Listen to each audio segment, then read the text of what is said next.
I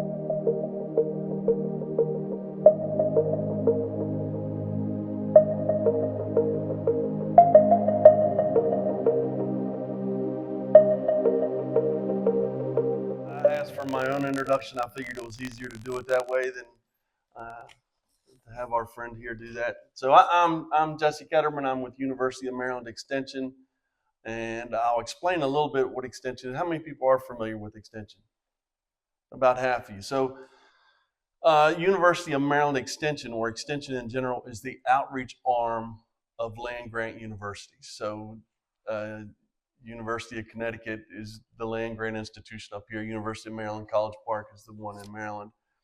And so through the USDA, we get funding to do community-based education. So I'm in the western part of Maryland. Depending upon the state, sometimes it's county-based, sometimes they're regionally based. Uh, I'm not sure of any model that is just specifically housed on campus. And so extension came up in a time when you think the 1900s, what was our community like, right? We didn't have these cities. And so how are we educating people in rural communities? And so it fell kind of into, I put three major umbrellas, right? You had the agriculture, aquaculture, farm piece, environmental sustainability, all of that stuff, all the growing things in one umbrella. And then a lot of people, when I do presentations, if they're not familiar with extension, when I say 4-H, that's our youth leadership program. So 4-H falls, that's another big umbrella. And then I fall under what's called a smaller, or what I consider a smaller umbrella of family and consumer sciences. And there's a couple of different tentacles with that. There's the food preservation and safety piece. So if you've ever canned, there's people that, again, go around and teach people how to can, how to test your pressure gauge, all those kind of things, dehydration, on food preservation, all that. Then there's people that focus on the nutrition side.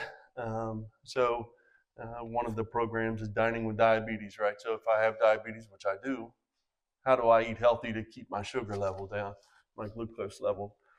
I fall under the financial side, so I go around and teach financial programs, and I do it both to individuals as well as with the farming population. So some of my work on the agriculture side, I do some work with farm business planning, succession planning, health insurance options for farmers and small businesses. And then I also got into the mental health side of things, and I'm also an instructor with mental health first aid. Somebody was asking me about what the AFC is. Basically, the PhD part means you went to school for a long time. That's what that one means. And the AFC is accredited financial counselor. So I can sit down with someone and help them talk through their decisions. I'm not an investment advisor or anything like that. It's just I can kind of work through their particular items with them. Today we're talking about accessible farming practical strategies for supporting farm works with disabilities. Farm workers, that should be workers. Here's because we get federal funds, I got to read this. As part of a land grant university, we receive support and funding from various entities, including federal funds. We adhere to federal policies regarding non-discrimination and make our programs accessible to all. And so here's what we're going to do today. We're going to talk about enhancing understanding, developing some practical skills, and promoting inclusive practices. And how we're going to do this is through discussion. So we're going to talk about some topics, and I want to see what you share, and then I have my list of items to go through as we go along. So here's our first topic. What types of disabilities might you experience on the farm that you may be able to or may need to accommodate, and can they be listed in categories? So what kind of things can you think of that may be disabilities that you may experience with someone that might work on your farm, or you may experience yourself? And so this is the list that I kind of worked on here. So again, I kind of gave them some broad categories, and I'll give you a couple examples underneath of them. So you have physical disabilities, right? Which could be mobility issues, but you also have chronic health issues. So something like arthritis could be an example of a chronic health issue that falls under a physical disability. You have sensory disabilities.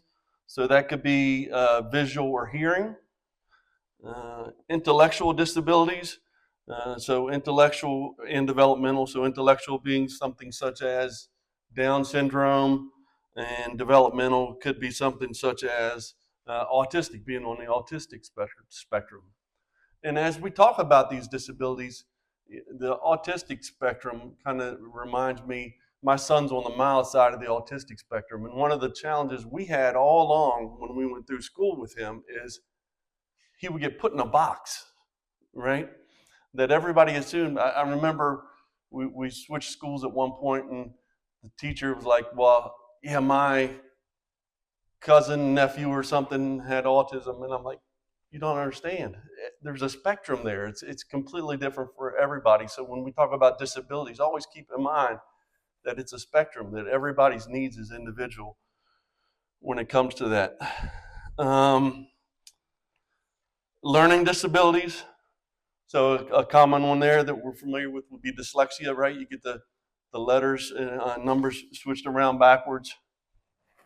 Mental health disabilities, examples there would be anxiety disorders, depressive disorders, schizophrenia or psychotic disorders, neurological disabilities. So neurological would be chronic pain, neurological would be epilepsy or traumatic brain injury, right? Those are examples there. Neurological being epilepsy. Man, I'm looking down at my notes and I'm going back and forth. My apologies. So invisible disabilities, chronic pain, right? Or chronic illness such as diabetes. Lupus is another example there. Or you may experience someone that has multiple disabilities. And again, keep in mind that again, you can't treat them all the same because they are specific to the individual.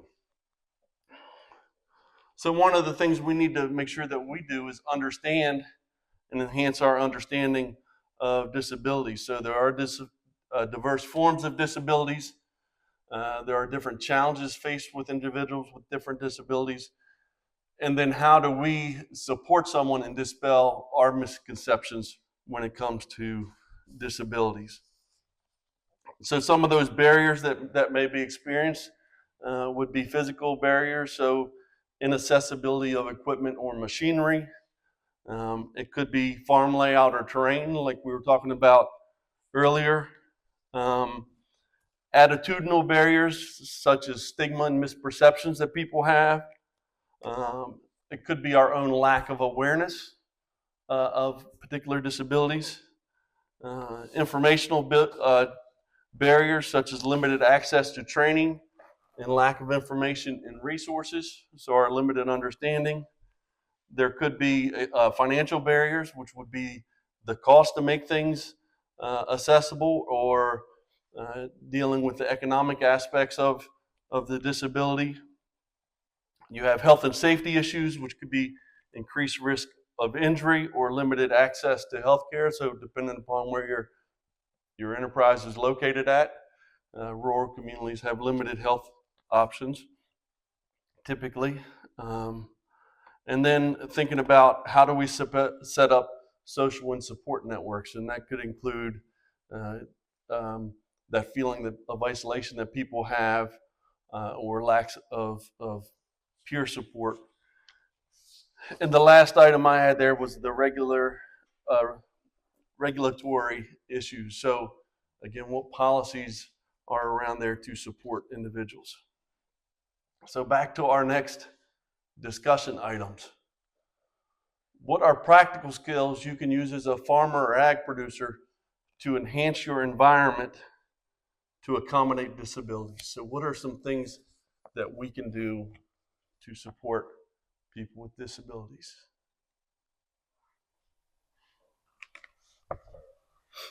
Yes. One of the things that in my greenhouse days that we did was because we were open to the public, and we, customers might come in with all different ability ranges, is eliminating trip hazards, like don't leave hoses out, avoid, like try to minimize like mud puddles and things like that. Make it accessible for someone that is on wheels or, with a cane or whatever. Yep. Yeah. So again, thinking about the mobility piece of it, right? Also, in a greenhouse, you can control the height of things, right? So Yeah. that could make it more accessible too by doing by height. Yeah. So again, brakes is one example there. The mule, and I've also seen, you can buy equipment at different heights, right? So depending upon somebody's ability to climb up into something would be an example, or the controls to how to operate the machinery can vary to meet someone's accommodations. Um, Another area that I've been seeing, you see more and more, is drones, right? So instead of having to walk around your farm to check on things, you can use a drone to support you in doing that. I think we're missing probably one of the most basic ones, right? Here's my list: communication skills. So, how are we communicating with someone with disabilities? How do we know what their disability is? How do we understand how we can accommodate them? So, what are the discussions that we can have? Right. I'm an educator, not a lawyer, but you have the American Disabilities Act, and so reasonable accommodations are expected, right? And now how that is defined, again, that could be more of a legal question, but you are required to provide a reasonable accommodation to someone with a disability. So active listening, I think we're familiar with active listening, right? Listening to what they say, playing it back to them to make sure that the two parties are understanding what is being said, using clear and simple language, and so an alternative communication method. So some voice to text that we talked about, when we work with Dr. Vet, you do that through a message. And now with apps, that's a lot easier to do. You can use Google Translate with different things, and so a lot easier to do some of that in today's society. Physical accommodations. So make sure the facilities are accessible. And again, think of adaptive equipment. Um, we talked about some examples: height of equipment, using the equipment to do if you have to walk and somebody can't walk long distances. I even think of something as simple as, some of you may be familiar with this, but you see lawnmowers that have a knob on them, or a tractor with a knob on it for steering, which again can be an accommodation. You also have things such as GPS guidance, right, on larger farm equipment. That would be an example. Ergonomic chairs is mentioned here. And of course, we talked about signage. Assertive technology, or assistive technology, which we kind of touched on with screen readers and magnifiers. So magnifiers, larger print, can be in accommodations. Hearing aid loop systems, those are examples. Speech to text applications. Um, Even something like an accommodation, we talked about memory. Well, having a checklist and preparing a checklist could be an example of a way to accommodate someone. Flexible work policy, so whether it's flexible work arrangements, uh, um, could be flexible hours, job sharing kind of arrangements, um, developing a personalized plan for someone, um, and trying to make sure that we are providing adequate training on what we're doing around there and how we want things done around the farm. Um, Environmental modifications, so sensor-friendly spaces, accessible transportation, collaboration and advocacy, so involve individuals in decision making, so having kind of some team time where people can sit and talk and communicate. Um, Even consulting with other agencies that are locally would can help create an accommodative environment. And then the last thing is continuous learning on your part, right? Learning what you can do.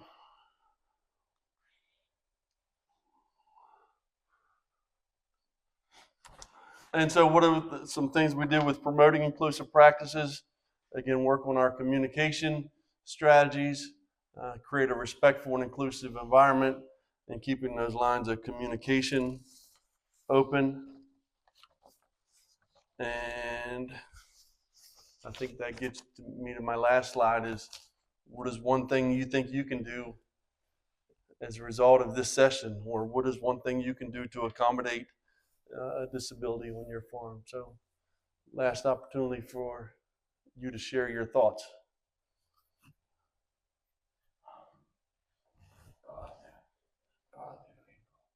What's that? Bother people? Right. Yeah. Yeah. You know, again, bother people, but being assertive, right? Yep. Mm-hmm. Good. Um, I would say like focus on people's strengths, like what can you do for the business or whatever. Yep. And what's holding you back. Yeah. And it's interesting you say that, because I'm not sure how familiar people are with different types of personality tests and finding out what people's personalities are. But there's also a thing called Strengths Quest, which looks at somebody's strengths, right? And what their research was based on is, if you can tap, it's easier to tap into somebody's strengths and focus on their strengths than it is to develop someone else's their weaknesses, right? So if you get someone to operate where their strengths are, that's going to be more productive for you. So that's a very good point. Yeah. So looked up a couple different resources there. So if you wanted to go to the Agribility Project, they have some information. The Ag Safe Network, Farm Service Agency has some information. The Care Farming Network, Ag Safety Database. So if you look up some of those resources, there's videos and so forth. I was listening to one to Farm Commons last night that talked about some strategies as well. So there's a lot of resources out there online. Um, in some cases, and I don't have a strong background in this, but sometimes there is funding issues with it, and there are grants out there that you can use to make your farm more accessible as well. But you'd have to do your homework there to find out what may be available there.